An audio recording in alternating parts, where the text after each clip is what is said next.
معكم شركة ديال طافلوغ المتواجدة ببوقنادل اللي كتهتم بجميع أنواع النباتات الوطنية والمستوردة وكتقوم بتهيئة المساحات الخضراء. شاركنا في العديد من المعارض اللي كتهتم بالنباتات وبالطبيعة، ومنها المعرض الدولي ديال مكناس اللي معروف على الصعيد الوطني.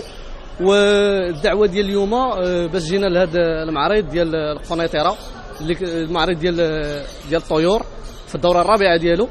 جينا عن طريق دعوة ديال اللجنة المنظمة. الشعار ديال هذا المعرض هذا هو اللي نجدد علاقتنا بالطبيعة، وحنا جينا في إطار هذا المعرض هذا باش نقربوا الزوار من أهمية الطبيعة والمحافظة عليها عن طريق تقريب الزوار من كيفية العناية بالنباتات، وأنها كتعتبر شيء مهم في الحياة ديالنا، وأنها كائن حي وخصنا نتقربوا منها. شاركنا بواحد الورشة ديال كيفية في سياق هذا المهرجان هذا، أنه كنقربوا الأطفال الصغار من كيفية العناية بالنباتات وزرعها وكيفية الحفاظ عليها. شديت لا بلانت ودرت فيها تراب، ومن بعد غرست واحد النبته، ومن بعد غادي نسقيها باش تولي كبير.